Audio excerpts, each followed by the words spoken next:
Imagine a complete stranger hands you an unlimited black credit card and says, spend whatever you want for the next 24 hours, no limits.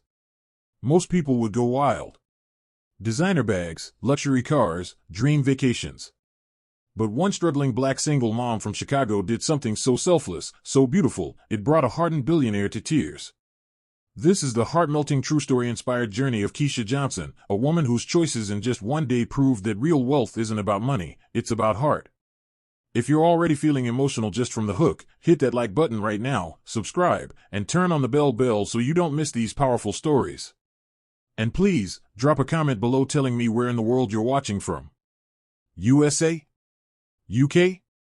Nigeria? Jamaica? South Africa? Ghana? I read every single one and love seeing this community grow. Now, let's get into the story. Keisha Johnson was 32 years old and had been fighting an uphill battle her entire life. Raised in Inglewood on Chicago's South Side by a single mother who worked 3 jobs, Keisha knew hardship intimately. She got pregnant at 19 with her son Jaden, now 12, and his father disappeared before he was born. She put herself through nursing school at night while working as a home health aide by day, but medical bills from Jaden's childhood asthma and her mother's cancer had buried her in debt. Today she lived in a small 2-bedroom apartment in Austin, drove a 2008 Honda with 220,000 miles, and worked double shifts just to keep the lights on. Her dream was simple: give Jaden the stable childhood she never had, good schools, extracurriculars, and the chance to go to college without loans. But some months, even groceries were a stretch. One cold December morning, Keisha was working her shift at a high-end grocery store in downtown Chicago, a temporary holiday job stocking shelves to make extra cash. She was in the produce section when a tall, distinguished white man in an expensive camel coat walked in with a small film crew trailing discreetly behind him. His name was Ethan Caldwell, 55 years old, founder of Caldwell Tech, a software empire worth $9.4 billion. He'd built his company from a garage startup in the 90s and was now famous for viral social experiment videos on his YouTube channel, which had over 20 million subscribers. He'd done stunts like giving strangers $10,000 or letting homeless people shop for free in stores. Today's video concept: find someone who looked like they were genuinely struggling and hand them his black Amex Centurion card for exactly 24 hours. No limits. Film their choices. See what people do when money is suddenly no object. Ethan's team had scouted the store earlier and flagged Keisha: polite, hardworking, tired eyes, worn coat. She fit the profile perfectly. As she stacked apples, Ethan approached with a warm smile and the camera rolling from a distance. "Excuse me, ma'am. My name is Ethan Caldwell. I make videos helping people, and today I'm doing something special. I'd like to give you my credit card, unlimited, for the next 24 hours. You can buy anything you want, anywhere. Groceries, clothes, vacations, whatever. At midnight tomorrow, it stops working. Would you be open to that? We'll film it anonymously if you prefer." Keisha stared at him, then at the sleek black card in his hand. She laughed nervously. "Is this a prank?" "Because I got bills, sir, and I'm not trying to go to jail." Ethan chuckled. "No prank. I swear on my company. Here, let me buy everything in your cart right now as proof." He paid for her small basket of essentials, $87, without blinking. Keisha's hand shook as she took the card. She'd seen his videos. He was legit. "Okay. I'll do it. But I got my son at school. I can't just go crazy." Ethan smiled. "Do whatever feels right. My team will follow at a distance if you're comfortable. Or you can film yourself. Up to you." Keisha chose minimal filming, just a few check-ins. She wanted privacy for what she had in mind. The first thing she did was call off work for the next day, something she'd never done. Then she picked Jaden up from school early. "Baby, we're going on a little adventure tomorrow," she told him, trying not to cry.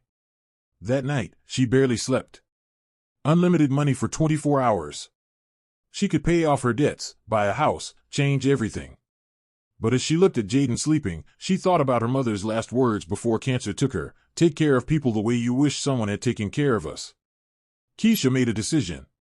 The next morning, she started small, but not for herself. First stop, the grocery store where she worked. She filled 10 carts with food, turkeys, hams, fresh produce, diapers, formula, toiletries, everything families in her neighborhood struggled to afford. She paid with the card and had it all delivered to the local food pantry that had kept her and Jaden fed during hard times. Total, $28,000. Next, a children's hospital on the south side. She walked in and asked to speak to the director of patient services. With tears in her eyes, she donated $150,000 to clear medical bills for 10 families whose children were battling cancer or chronic illnesses, families she'd read about in the parent support group she moderated online. Then, Jaden's underfunded public school. She met with the principal and wrote a check for $80,000, new computers for the lab, art supplies, musical instruments, and winter coats for every kid who needed one. By noon, she'd spent over $300,000 and hadn't bought a single thing for herself or Jaden. Ethan's team checked in via text. He was stunned. Most people in his past experiments bought cars, jewelry, electronics within hours. Keisha hadn't even gone shopping yet. Afternoon, she took Jaden to a toy store, not for him, but to buy gifts for the children's ward at the hospital. They picked out hundreds of toys, books, and games. Jaden helped wrap them, beaming the whole time. Then she did something that broke Ethan. She drove to the nursing home where her mother had spent her final months. The facility was good but understaffed and outdated. She met with the administrator and donated $400,000, new equipment, staff bonuses, renovated rooms, and a permanent fund for low-income residents. "I want no one else to feel alone like my mama did," she told them quietly. At 6 p.m., Ethan asked to meet her in person. He couldn't stay away anymore. They sat in a quiet cafe. Jaden colored beside them. "Keisha," Ethan said, voice thick. "You've spent almost $1 million today, and not 1 cent on yourself. Why?" She looked at him like the answer was obvious. "Because I know what it's like to need help and not have it. My mama died with medical debt. My son's school doesn't have heat in half the classrooms some days. I've seen too many people suffer. If God gave me this chance, even for one day, I'm gonna lift people up, not just myself." Ethan's eyes filled with tears. He'd done dozens of these experiments. People always bought luxury items first, even the good ones kept something for themselves. Keisha had given everything away. He asked, "What about you? Don't you want something? A house? A car? Security?"